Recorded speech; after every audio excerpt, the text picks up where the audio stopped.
बिस्मिल्लाहिर्रहमानिर्रहीम अस्सलाम वालेकुम। How are you students? New syllabus Oxford primary mathematics.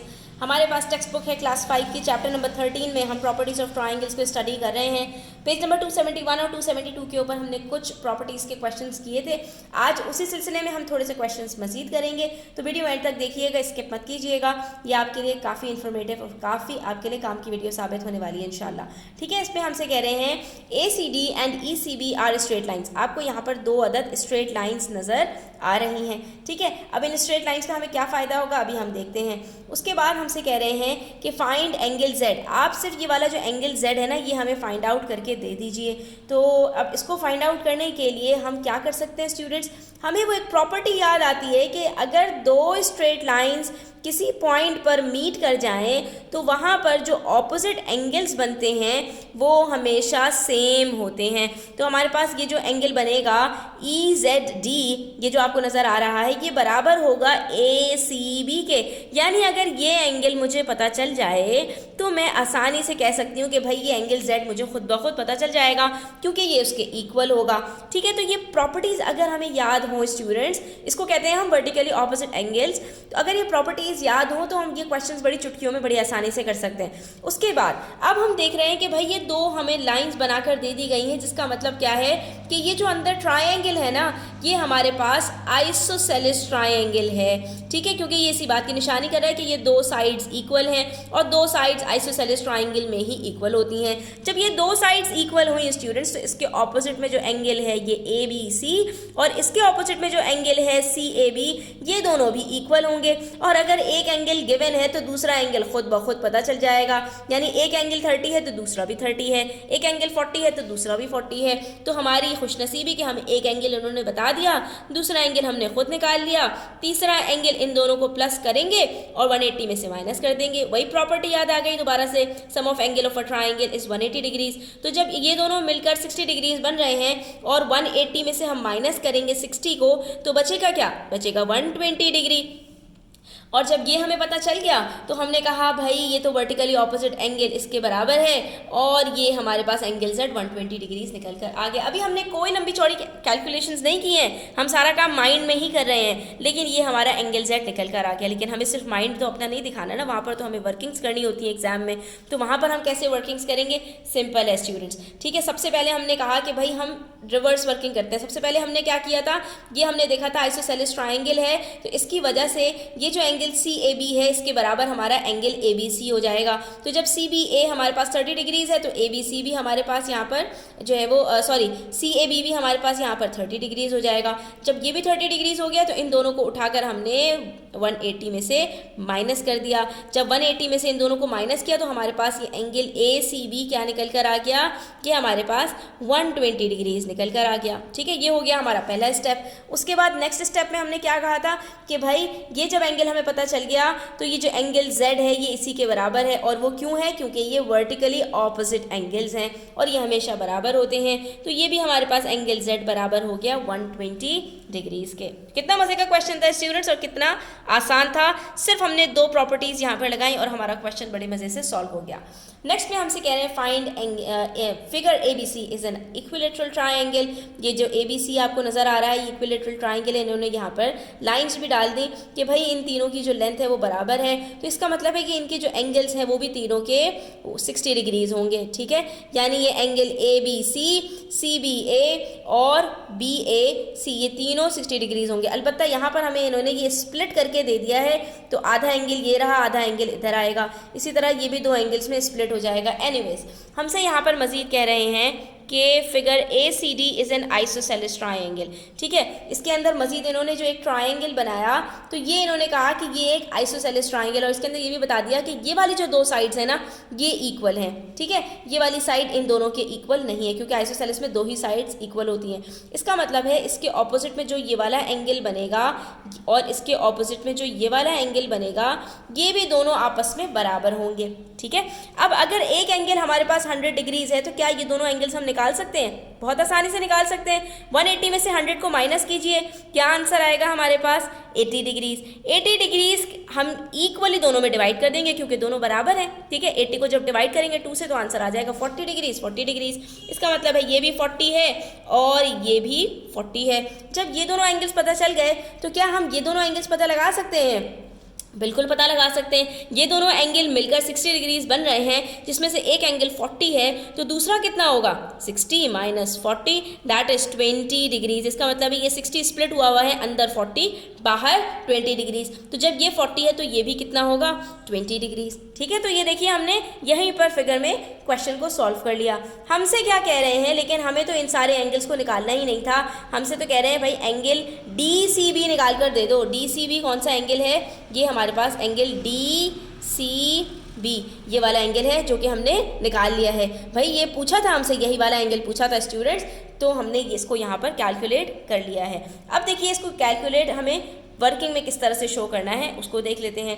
तो यहाँ पर इन्होंने हमसे सबसे पहले कहा कि यहाँ पर हमारे पास जो एंगल DCA है यानी DCA ये वाला जो एंगल है अंदर वाला जो हमने 40 डिग्रीज मार्क किया हुआ है, ये बराबर है एंगल DAC के। ये दोनों एंगल्स हमने जो पहले ही से कहा था, इन्होंने हमें यहाँ पर बता दिया कि आइसोसेलेस ट्रायंगल होने की वजह से ये दोनों बराबर हैं, ठीक है। अब जब ये दोनों बराबर हैं तो हम इन दोनों को कैलकुलेट कैसे कर सकते हैं? सिंपल वही कि हम 180 में से 100 को माइनस करेंगे और जो आंसर आएगा उसको डिवाइड कर देंगे 2 से। तो जब हमने माइनस किया तो हमारे पास 80 डिग्रीज आया और जब हमने 2 से इसको डिवाइड किया तो हमारे पास 40 डिग्रीज आ गया। इस तरह ये दोनों ही एंगल्स हमारे पास निकल कर आ गए। उसके बाद इन्होंने हमें बताया कि भाई ये जो ABC है ये इक्विलेटरल ट्रायंगल है जिसमें हमारे पास तीनों एंगल्स 180 डिग्री के होते हैं। तो यहाँ पर इन्होंने हमसे कहा कि जो एंगल DCB है यानी DCB जो इस तरफ एक एंगल आ रहा है ये, और दूसरी तरफ DCA ये जो एंगल हमारे पास ये आ रहा है, यानी ये दोनों जो एंगल्स हैं हमारे पास जो मिलकर 60 डिग्रीज बन रहे हैं, ये बराबर हैं किसके 60 डिग्रीज के, ठीक है। ये दोनों मिलकर 60 डिग्रीज बन रहे हैं, क्यों? क्योंकि ये इक्विलेटरल ट्रायंगल है जहाँ पर हर एज के ऊपर हमारे पास 60 डिग्रीज आ रहा होता है, ठीक है। तो अगर ये 60 डिग्रीज है, ठीक है, पहले यहाँ पर स्टूडेंट्स हम एंगल ACB लिखेंगे, ठीक है। क्यों? क्योंकि हमसे कह रहे हैं कि ये वाला एंगल और ये वाला एंगल दोनों मिलकर बराबर हो रहे हैं इस पूरे एंगल के, ठीक है, क्योंकि इसी में इन्हीं दोनों में स्प्लिट हुआ है। तो जब ये दोनों मिलकर बराबर है इस वाले एंगल के और ये वाला एंगल हमें पता है यानी ACB ये कितना है 60 डिग्रीज है, तो सिंपल सी बात है कि एंगल DCB निकालने के लिए यानी आधा पार्ट निकालने के लिए हमें इस पूरे में से यानी 60 डिग्रीज में से 40 को माइनस करना होगा, और जब 40 को हम माइनस करेंगे तो हमारे पास आंसर आ जाएगा 20 डिग्रीज, ठीक है। तो इसके अंदर जो वर्किंग्स होती हैं उसको आपने बहुत गौर से देखकर करना होता है कि कौन से एंगल को आप मार्क कर रहे हैं और कौन सा एंगल कितने डिग्रीज का है। अब आ जाइए पेज नंबर 274 पर। यहाँ पर आपके पास कुछ अननोन एंगल्स मार्क किए गए हैं और ये आपको फाइंड आउट करने हैं। तो स्टूडेंट्स इसमें कुछ भी मुश्किल बात नहीं है, जैसे हम प्रीवियस क्वेश्चंस करते आए थे इसको भी इसी तरह से करेंगे। यहाँ पर ये पूरा ट्राइंगल है ABD, उसके अंदर इन्होंने मज़ीद एक ट्राइंगल बनाया हुआ है ABC।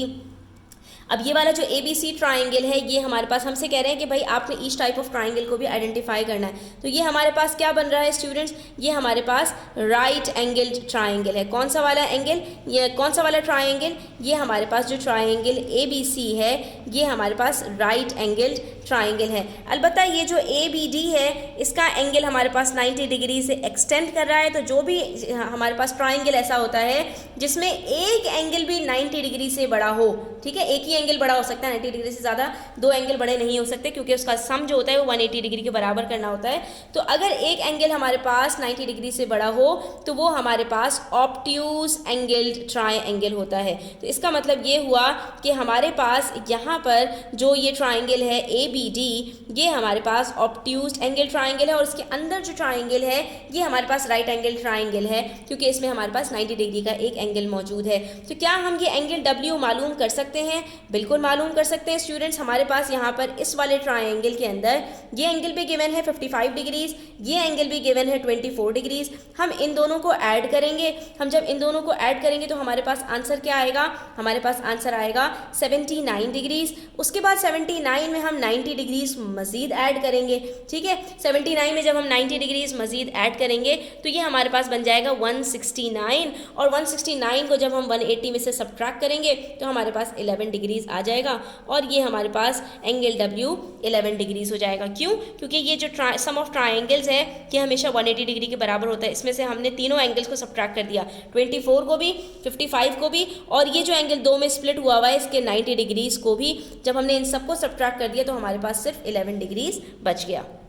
इसी तरह यहाँ देखिए, यहाँ पर हमारे पास एक ट्राइंगल है और ये एक्सटेंड हुआ हुआ, ये एंगल x हमसे पूछ रहे हैं। तो यहाँ पर इन्होंने अंदर जो ट्राइंगल दिया हुआ है ये दो साइड्स इसकी बराबर हैं। इसका मतलब है इनके जो ऑपोजिट एंगल्स होंगे वो भी आपस में इक्वल होंगे। अगर हम ये दोनों एंगल्स फाइंड आउट कर लेते हैं तो ये खुद ब खुद पता चल जाएगा, क्योंकि ये स्ट्रेट लाइन के ऊपर आ रहा है। तो अगर ये एंगल 88 डिग्रीज़ है और इसको मैं सब्ट्रैक्ट कर दूँ 180 डिग्रीज़ में से, तो मेरे पास बच जाएगा यहाँ पर स्टूडेंट्स 92 डिग्रीज़। ठीक है, ये 92 डिग्रीज़ को मैंने सिंपली क्या करना है, 2 से डिवाइड कर देना है। जब मैं इसको 2 से डिवाइड करूँगी तो यहाँ पर मेरे पास 46 डिग्रीज़ ईच आ जाएगा। ठीक है, तो ये मेरे पास बन गया 46। अब 180 में से मैंने 46 डिग्रीज़ को माइनस कर देना है और ये मेरे पास बन जाएगा 134 डिग्रीज़। ठीक है, जो कि मैंने पहले ही बताया था आपको कि जो एक्सटीरियर एंगल होता है ये हमेशा ऑपोजिट एंगल्स का सम होता है। तो 88 + 46 करेंगे तब भी आंसर 134 डिग्रीज़ आएगा। ठीक है, तो अब हम बता सकते हैं कि ये कौन सा ट्राइंगल है हमारे पास, इसके अंदर कोई भी एंगल हमारे पास 90 डिग्री से बड़ा नहीं है। तो ये हमारे पास हो जाएगा एक्यूट एंगल ट्राइंगल। ठीक है, जिसके अंदर हमारे पास कोई भी एंगल 90 डिग्री से बड़ा ना हो, सारे छोटे हों, उसको हम कहते हैं एक्यूट एंगल ट्राइंगल। तो हम 3 एंगल्स ट्राइंगल्स देख लिए, राइट एंगल, ऑब्ट्यूस एंगल और अब तीसरा एक्यूट एंगल ट्राइंगल। ठीक है, उसके बाद अच्छा ये हमारे पास यहाँ पर आइसोसेलेस भी है जी, ये भी देख सकते हैं आप। जबकि यहाँ पर हमारे पास ये स्केलन था क्योंकि तीनों साइड्स हमारे पास अलग अलग थी। ठीक है, अच्छा अब यहाँ पर हमने देखा कि हमारे पास 2 ट्राइंगल्स मज़ीद हैं। अब इसके अंदर से ये जो राइट एंगल ट्राइंगल है ये स्प्लिट हो रहा है 2 ट्राइंगल्स के अंदर, और हमें फाइंड आउट करना है ये एंगल y। तो अगर हम गौर से देखें स्टूडेंट्स, ये जो हमारे पास ट्राइंगल है ये हमारे पास है कौन सा, इक्विलेटरल ट्राइंगल। इसका मतलब है ये भी 60 डिग्रीज़ है, ये भी 60 डिग्रीज़ है और ये भी 60 डिग्रीज़ है। ठीक है, तो हम यहाँ पर लिख सकते हैं 60 डिग्रीज़, ये भी 60 डिग्रीज़ है और ये भी 60 डिग्रीज़ है। इसको लिखने का फ़ायदा क्या होगा स्टूडेंट्स, जब हम ये पूरा ट्राइंगल देखेंगे ना ABC, तो इसके अंदर ये भी हमें पता चल गया 60 डिग्रीज़ है। ये पूरा एंगल हमारे पास एंगल B 90 डिग्रीज़ है, तो ये एंगल Y कितना होगा, सिंपल एंगल Y को हम 180 में से 90 माइनस करेंगे, बचा 90, मज़ीद 90 में से हम माइनस करेंगे 60 डिग्रीज़, तो हमारे पास आंसर आ जाएगा 30 डिग्रीज़। अब यहाँ पर कुछ बच्चे मुझसे सवाल कर सकते हैं कि मिस 180 में से हमने 60 और 60 को माइनस क्यों नहीं किया। क्योंकि बच्चों जब हम ये वाला एंगल कैलकुलेट कर रहे हैं तो इस पूरे ट्राइंगल को हमें देखना पड़ेगा ना, और इस पूरे ट्राइंगल के अंदर तो एक पूरा एंगल 60 डिग्रीज़ है, लेकिन ये वाला जो पूरा एंगल है ये 60 डिग्रीज़ नहीं है, बल्कि ये पूरा मिलकर 90 डिग्रीज़ बन रहा है। ठीक है, ये 2 एंगल्स इसके अंदर स्प्लिट हुए हुए हैं, जिसमें से आधा एंगल जो है 60 डिग्रीज़ है और बाकी आधा 90 - 60 यानी 30 डिग्रीज़ है। तो इसका मतलब है ये एंगल Y हमारे पास यहाँ पर कितना आया, 30 डिग्रीज़ आ गया। उसके अंदर हमें यहाँ पर ये भी बता रहे हैं कि ये जो हमारे पास साइड है ये इसके भी बराबर है, तो ये जो हमारे पास ट्राइंगल बन रहा है ये भी आइसोसेलेस ट्राइंगल है, तो इसके ऑपोजिट में जो एंगल होगा और इसके ऑपोजिट में जो एंगल होगा वो भी इक्वल होंगे। तो ये 30 है तो ये भी 30 डिग्रीज़ होगा। ठीक है स्टूडेंट्स, तो ये हमारे पास बन गया right angle triangle of angle 30 degrees. उसके बाद यहाँ पर हमारे पास एक और ट्राइंगल है और इसमें हमसे ये वाला एंगल पूछा जा रहा है। इसको फाइंड आउट करने के लिए अगर आप गौर से देखें तो ये वाला जो एंगल है ना हमारे पास ट्राइंगल ABE, इसके अंदर अगर हमें 2 एंगल्स पता चल जाएँ तो हम इन दोनों को 180 में से सब्ट्रैक्ट करेंगे और एंगल Z हमें पता चल जाएगा। तो क्या कोई तरीका है कि ये वाला एंगल हमें पता चल जाए? तो स्टूडेंट्स बिल्कुल एक तरीका है, और वो क्या है कि यहाँ पर हमारे पास ये जो ट्राइंगल है ये है 60 डिग्रीज़, इसके अंदर ये है हमारे पास 90 डिग्रीज़, तो ये कितना हुआ 90 - 60, 30 डिग्रीज़ हो गया। अब जब इस वाले ट्राइंगल की बात की जाए तो ये 90 डिग्रीज़ है हमारे पास, और इसके ऑपोजिट में ये दोनों एंगल्स हैं ये दोनों इक्वल होंगे। वजह उसकी क्या है कि ये लाइन मार्क हुई हुई है जिससे हमें पता चल रहा है कि ये आइसोसेलेस ट्राइंगल है। जब ये दोनों इक्वल हैं तो हमने सिंपली करना क्या है, 180 में से 90 माइनस किया, बचा 90 को दोनों में इक्वली डिवाइड कर देंगे, तो ये भी हो गया 45 और ये भी हो गया 45। अब अगर आप गौर से देखें तो ये एक स्ट्रेट लाइन है स्टूडेंट्स, और हमारे पास यहाँ पर ये वाला एंगल बड़ी आसानी से निकल कर आ जाएगा। कैसे निकल कर आ जाएगा, हम माइनस कर देंगे 30 और 45 को 180 में से। तो 180 में से जब आप 30 और 45 को माइनस करेंगे तो आपके पास क्या आंसर आएगा यहाँ पर 105 डिग्रीज़। ठीक है, इसका मतलब है ये एंगल हमें इस तरह से पता चल गया 105 डिग्रीज़ है। अब हम इन दोनों को ऐड करेंगे और 180 में से इन दोनों को सब्ट्रैक्ट कर देंगे। ठीक है, 105 को सब्ट्रैक्ट करेंगे, बचेगा हमारे पास 75 में से मज़ीद 40 को सब्ट्रैक्ट करेंगे तो हमारे पास आ जाएगा यहाँ पर 35। ठीक है, तो इस तरह हमारे पास ये एंगल निकल आया 35 डिग्रीज़ का। अब इन क्वेश्चंस पे स्टूडेंट्स आपको ग्रिप इसी तरह आ सकती है कि आप बार बार इन्हीं क्वेश्चंस की रिपीटेशन के साथ प्रैक्टिस करते रहें। एक ही दफ़ा करने से आपको इन क्वेश्चंस के ऊपर कमांड हासिल नहीं होगी, इसीलिए मैं आपसे कहती हूँ जितनी ज़्यादा मैथ्स के अंदर आप प्रैक्टिस करेंगे उतनी ही ज़्यादा आपको इसके ऊपर कमांड हासिल होगी। अब जैसे ये जो दो लास्ट के क्वेश्चन हैं, आप इसको कम अज़ कम 5 मरतबा हर रोज़ एक दफ़ा ज़रूर करें, तो आप 5वें दिन इसको बड़ी आसानी से आँखें बंद करके इंशाल्लाह कर रहे होंगे। ठीक है, तो आज के लिए इतना ही। आई होप आपको वीडियो अच्छी लगी होगी। अगर अच्छी लगी है तो लाइक कीजिएगा, अपने फ्रेंड्स के साथ शेयर कीजिएगा। चैनल सब्सक्राइब नहीं किया तो सब्सक्राइब कर लीजिए। अपना ख्याल रखिएगा। अल्लाह हाफिज़।